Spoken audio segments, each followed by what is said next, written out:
Hello students. आज हम समझते हैं क्लास 10th और 12th दोनों के लिए वेरी आईएमपी टॉपिक रस और उसके 10 जो प्रकार है, इनकी परिभाषाएं, इनके उदाहरण और इसके रस के अंग। ये क्वेश्चन में 100% पूछा जाता है। एक क्वेश्चन 10th हो या 12th दोनों क्लास के लिए एक ऐसी यूनिक ट्रिक है जिससे रस के जो 10 अलग अलग ये टाइप है, इनकी परिभाषाएं हम एक ही साथ याद कर लेंगे और आपको ये कहना पड़ेगा कि वाह क्या बात है। रस की परिभाषाएं सबको याद है। काव्य को पढ़ने अथवा सुनने से जो आनंद की अनुभूति होती है उसे रस कहते हैं। रस के अंग कितने होते हैं? 4। स्थायी भाव, विभाव, अनुभाव और संचरी भाव। हमारे एग्जाम में इनकी परिभाषाएं हमसे नहीं पूछी जाती। कभी आ भी जाए तो एक बार पढ़ लेना आप, मैं इनको समझा भी दूंगा। पर मेरा पहला कंसेप्ट ये है कि मैं इनको समझा दूँ आपको रस और इसके स्थायी भाव पक्के याद होने चाहिए। श्रृंगार को कहते हैं रति, हास्य को हास, रौद्र को क्रोध। ऐसे 10 के नाम आपको पक्के याद अगर होंगे तो आपकी एग्जाम की जो डेफिनेशन बनेगी वो पक्की हो जाएगी। अगर आपसे पूछे कि श्रृंगार रस की परिभाषाएं उदाहरण सहित लिखिए, तो परिभाषा इन 10 की मैंने एक साथ लिख दी। इनमें केवल हमें रति और श्रृंगार को लिखना है बस। पहले फिल इन द ब्लैंक में मुझे रति लिखना है और सेकेंड और third fill in the blank में मुझे श्रृंगार लिखना है। बस इतना सा कंसेप्ट है। पहले रिक्त स्थान में क्या लिखना है? रति। दूसरे और तीसरे में क्या लिखना है? श्रृंगार। वैसे ही हर एक के लिए पहले में हास, इसमें इन दोनों में हास्य। अब मैं आपको बता दूँ परिभाषा बनी कैसे और बनाई गई कैसे। सहृदय के हृदय में, सहृदय मतलब कोई व्यक्ति जो मन से कोमल है अर्थात सरल व्यक्ति है। सहृदय किसी इंसान के हृदय में स्थित रति नामक स्थायी भाव। रति तो क्या हो गया? स्थायी भाव। अनुभाव, विभाव तथा संचरी भाव के संयोग से, इन चारों के संयोग से क्या होगा? श्रृंगार नामक रस उत्पन्न होता है। उसे क्या कहते हैं? श्रृंगार रस। ऐसे ही यदि हमें उत्साह का लिखना है तो सहृदय के हृदय में स्थित उत्साह नामक स्थायी भाव, अनुभाव, विभाव तथा संचरी भाव के संयोग से वीर नामक रस की उत्पत्ति होती है। उसे वीर रस कहते हैं।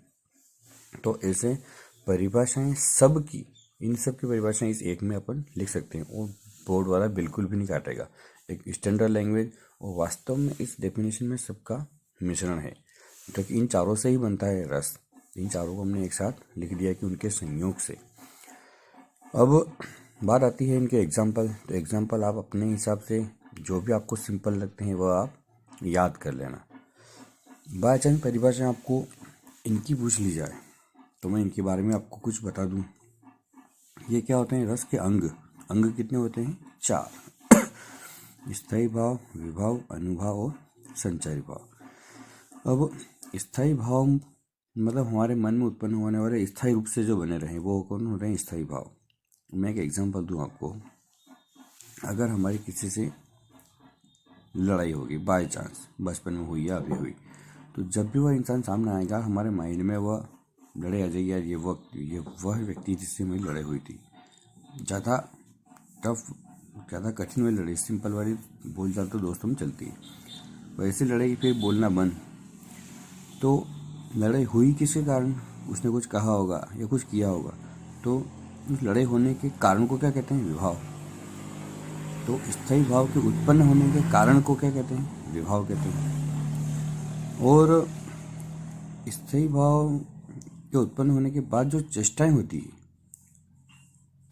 आश्रय की जो चेष्टाएं होती है, उन्हें क्या कहते हैं? अनुभाव।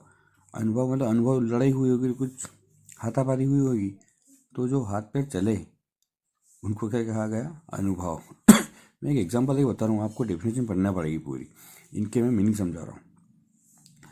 स्थायी भाव मतलब अब लड़ाई होने के बाद जब भी वह व्यक्ति सामने आएगा तो हमको वो बात याद आ जाएगी कि हमारी इससे लड़ाई हुई थी, इस प्रकार से वहाँ कुछ हुआ था, घटनाएं। चौथा है संचरी भाव। ये थोड़ा अलग है सबसे। इसमें क्या होता है कि विचार आते हैं और चले जाते हैं। यदि आप पैदल मार्केट में जा रहे हैं मार्केट में जा रहे हैं तो बीच में बहुत सारी दुकानें आती हैं, कहीं कपड़े की, कहीं कुछ सामान की, कहीं ज्वेलरी की, कहीं खाने पीने की। तो खाने पीने की एक वस्तु आती है तो इंसान के मन में क्या होता है कि थोड़ा भाव जाता है कि यार पानी आ जाता है मुंह में। तो मान लो कोई दुकान आई, वहाँ पे कुछ वस्तु पड़ी खाने की, वो कोई व्यक्ति खा रहा है तो आपके मुंह में पानी आ गया, पर आप रुके नहीं और चले रहे।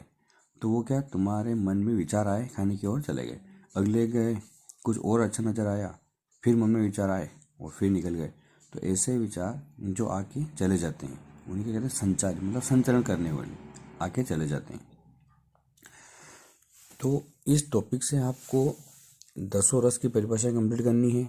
रस की परिभाषा आपको पढ़नी है घर पे। काव्य को पढ़ने सुनने से जो आनंद की अनुभूति होती है इससे रस कहते हैं। और इसकी जो 10 प्रकार है, इनकी परिभाषा मैंने आपको एक साथ याद करवा दी इस डेफिनेशन में। और आपको स्थायी भाव याद होने चाहिए, बस ये फिक्स बात। ये अगर याद नहीं हो तो ये डेफिनेशन कोई काम की नहीं। धन्यवाद दोस्तों। वीडियो को लाइक, शेयर और सब्सक्राइब करें। आगे की भी ग्रामर इसी प्रकार से कुछ नए कंसेप्ट तरीके से आपको समझा दी जाएगी। धन्यवाद।